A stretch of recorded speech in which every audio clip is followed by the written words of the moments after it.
On va reparler un peu des États-Unis, voir un peu ce qui s'est passé ces derniers jours. Ça fait un certain temps que j'en ai pas parlé, hein. Il y avait beaucoup de sujets à traiter avant, mais là on a pas mal de trucs intéressants à voir. Les États-Unis ont arrêté les visas, hein. Ils ont arrêté de donner des visas humanitaires aux Gazaouis pour venir aux États-Unis, puisqu'il y a eu énormément de suspicions, notamment grâce à des lanceurs d'alerte et des politiciens, autour de visas qui auraient été accordés à des militants pro-Hamas soutenus par le Qatar, etc. Donc ils ont arrêté ça. On a une politicienne du Texas qui fait campagne pour le Congrès en brûlant un Coran, pardon, putain, j'arrive plus à parler, en brûlant un Coran, ce qui a évidemment fait le buzz sur les réseaux sociaux, qui milite contre l'islam, hein, vraiment à fond. Bref, on a à boire et à manger. On a également une fusillade qui a éclaté à l'heure où je vous parle. Eh bien, il y a une journée à New York City, encore une fois, et bref, il y a encore plein d'autres choses, on va regarder tout ça dans cette vidéo. Mais avant de commencer, comme d'habitude, je vous invite à vous abonner en activant la cloche, à me rejoindre sur le Discord et sur les réseaux, à lâcher un j'aime, un commentaire et un boost, très important pour le référencement. Et nous, on est parti, donc... Washington suspend les visas humanitaires pour les Gazaouis. Comme je vous l'ai dit, ça fait suite tout simplement à des visas qui auraient été accordés apparemment à des militants pro-Hamas et à des gens qui viennent sur le territoire américain pour pas grand chose au final, si ce n'est foutre un peu le bordel. Donc ça a été dénoncé par des lanceurs d'alerte, par des politiciens, et on a eu un post ici du département d'État sur X, du département d'État américain, qui nous dit ceci: tous les visas des visiteurs pour les personnes originaires de Gaza sont suspendus pendant que nous procédons à un examen complet et approfondi du processus et des procédures utilisées pour délivrer un petit nombre de visas temporaires à des fins médicales et humanitaires au cours des derniers jours. Et on a d'ailleurs ici Valentina Gomez qui nous dit il y a des nations qui sont plus proches que les États-Unis, personne ne veut de ces Palestiniens. Valentina Gomez, qui est donc, comme je l'ai dit, la politicienne du Texas, qui fait campagne pour le Congrès en brûlant un Coran. Donc elle est vraiment anti-islam. Et du coup, bah voilà, elle joue sa campagne là-dessus. Ici, on a des gens, encore une fois, des ingénieurs américains. Une femme, du coup, qui a été battue par des hommes dans une battle... une femme qui bat des hommes dans une battle de rap... voilà, une battle de rap entre MC, quoi. Eh bien, eux, du coup, vu qu'ils n'ont pas accepté la défaite, ils ont été la miauler. Voilà. Ils l'ont miaulée, ils l'ont brûlée et ils lui ont tiré dessus. Pour une battle de rap, parce qu'elle les a battus. C'est hallucinant. États-Unis, la population immigrée enregistre une baisse pour la première fois depuis 60 ans. Et oui, l'immigration aux États-Unis qui enregistre une baisse de, je crois que ça a 1 500 000 personnes, un truc comme ça, en moins comparé aux autres années, etc. Et donc depuis 60 ans, hein, la politique de remigration et de fermeture des frontières aux États-Unis, bah ça marche. Voilà, ça marche. On arrive à baisser l'immigration, ce qui est une première depuis 60 ans quand même, hein. Sachant que les États-Unis, c'est un pays avec le plus gros taux d'immigration, je pense, en termes de gens qui veulent entrer aux États-Unis. Parce que c'est un pays riche, c'est un pays puissant, c'est un pays très développé, c'est un pays où il y a absolument tout encore à faire, il y a pas mal de choses à faire en tout cas, et donc évidemment beaucoup de gens veulent y venir, donc même dans un pays comme ça, quand tu fermes, eh bien tu arrives à faire les choses, et c'est ce qui se passe. Parce que à côté, regardez ça, ça c'est à New York, il y a 581 mosquées. Est-ce que vous vous rendez compte? 581 mosquées, pourquoi? Pour 10 millions d'habitants à New York? Vous avez à peu près 8-9 millions, et vous avez 581 mosquées, et les gens prient dans la rue. Je comprends pas pourquoi, en fait. Je comprends pas pourquoi ils prient dans la rue. Je comprends pas. Voilà. Et ici, on a dit, pourquoi est-ce qu'ils prient dans la rue? Eh bien, parce qu'il y a 581 mosquées à New York. Non mais, sans déconner, 581 mosquées. C'est incroyable. Ici, on a le président Trump qui signe un décret imposant 1 an de prison pour toute personne qui brûle le drapeau américain. Tu brûles le drapeau américain, c'est un crime de lèse-nation, hein, pas de lèse-majesté, mais de lèse-nation. Et tout simplement, tu écopes d'1 an de prison. Paf, dans la gueule, voilà. Et ça, c'est ce qu'il faudrait faire en France, hein. Tous les gauchistes qui détruisent les drapeaux français, qui crachent dessus, qui ne les respectent pas, etc., eh bien, tout simplement, on devrait leur donner 1 an de prison. Voilà. Tu fais une action contre l'État, contre la nation, contre ton identité, paf, tu prends de la prison et tu vas te faire foutre, tout simplement. Et donc ici, on a cette fameuse Valentina Gomez, candidate au Congrès américain du Texas, au Congrès du Texas, pardon, a diffusé. Elle est candidate au Congrès au Texas. Voilà, c'est mieux en français. Hein. A diffusé une publicité dans laquelle elle brûle le Coran et déclare que l'islam doit être stoppé une bonne fois pour toutes. Ces musulmans terreaux peuvent aller se faire foutre dans l'un des 57 pays musulmans. Ça a le mérite d'être dit, hein, et ça a le mérite d'être clair. Regardez ça. Your daughters will be raped and your sons beheaded unless we stop it. Ah putain, mais il y a la musique en fond, bordel. Islam once and for all. Bon bah je suis désolé, j'enlève la musique. Hein. Donc voilà, bam, elle brûle le Coran et en gros ça c'est sa vidéo de campagne. C'est vraiment américain. Hein. Je suis désolé, c'est vraiment américain. En France tu fais ça, je pense que là c'est... Ça devient... c'est un scandale mondial. Hein. Mais là c'est américain et c'est incroyable. Et cette image-là, je pense que ça va faire la miniature de la vidéo.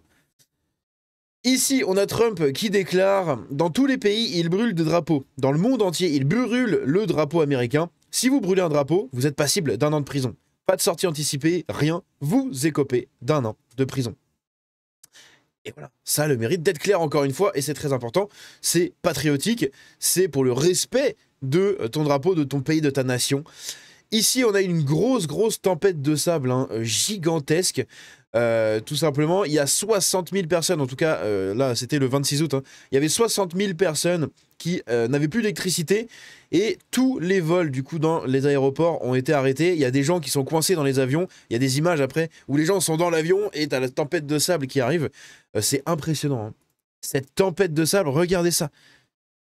Sans déconner, ça fait flipper. Vraiment, ça fait flipper la taille de la tempête de sable. C'est impressionnant. On n'a pas l'habitude en France, hein, mais c'est impressionnant. Ici, voilà les Darwin Awards. On a une femme qui a pardonné à l'homme qui avait tué sa mère et qui lui a même rendu visite en prison.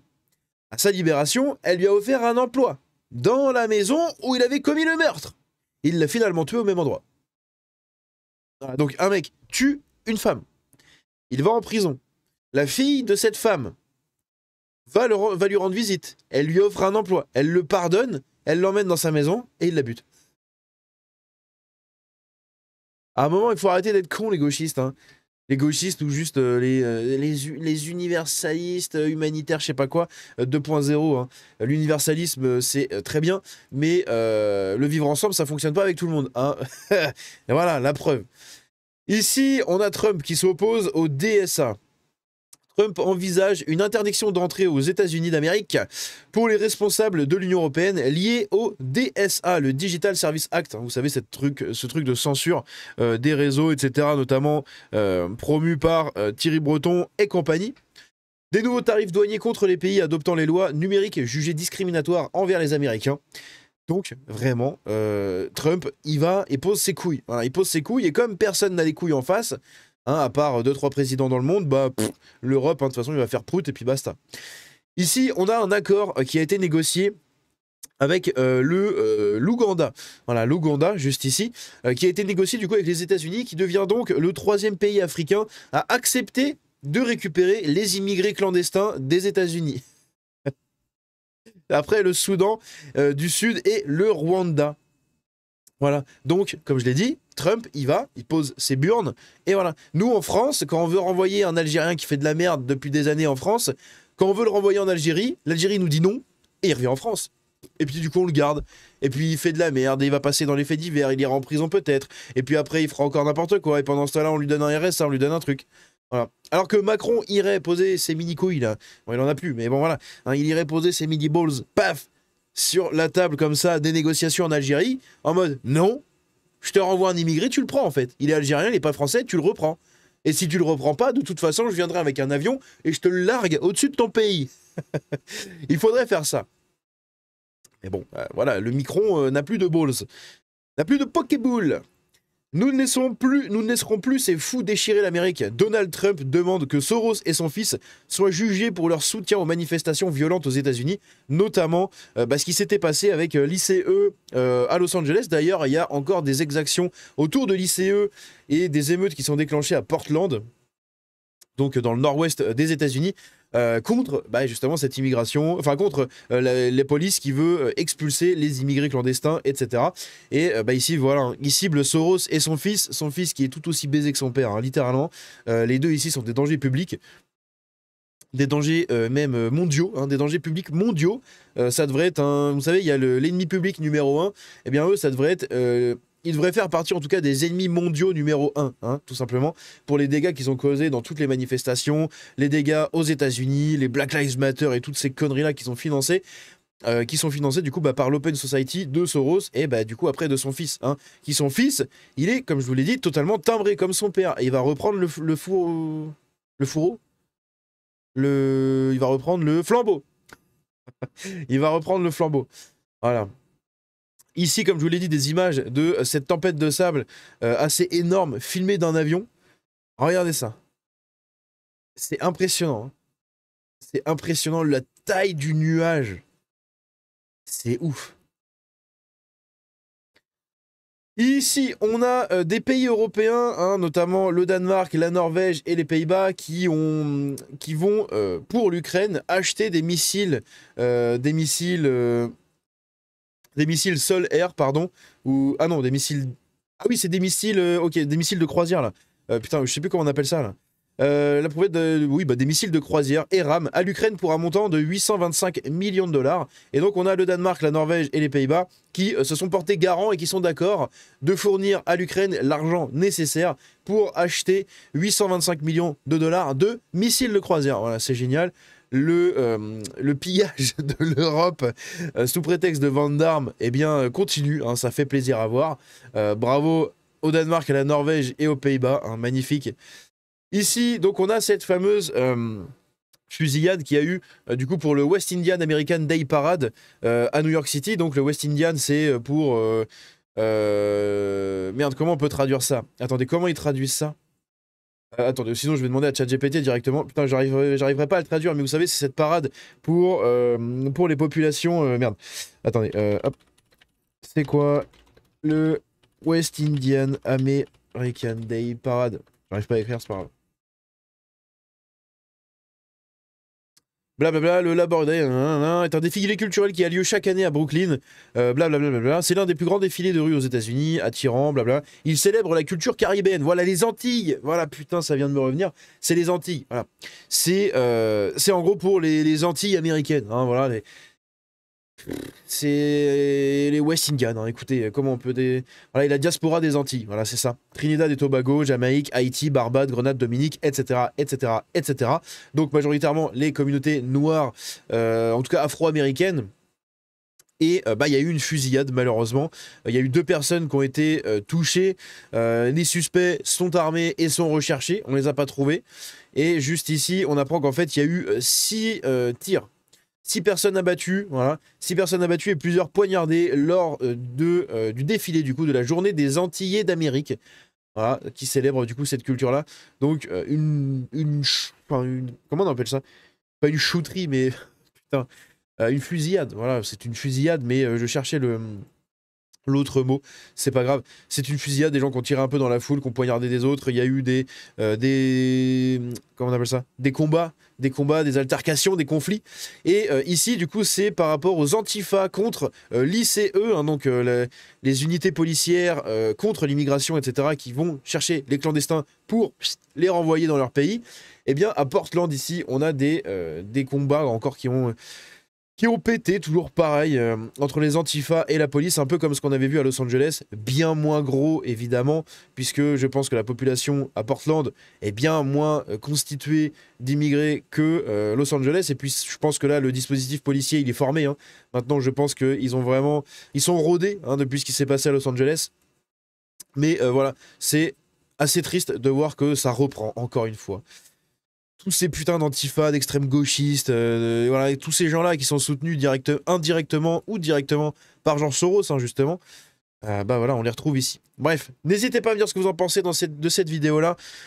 On a vu pas mal de petites choses à droite à gauche, comme ça vous avez les dernières nouvelles, grosso merdo, des États-Unis. J'ai pas eu trop le temps de les traiter hein, avec la grosse affaire de Jean Portmanov, etc. Bref, dites-moi ce que vous en pensez dans les commentaires. N'hésitez pas à me donner votre avis. N'hésitez pas à vous abonner en activant la cloche, à me rejoindre sur Discord, sur les réseaux. Lâchez un like, un commentaire, un boost. C'est très important pour le référencement. Et on se dit à la prochaine. C'était Django. Ciao.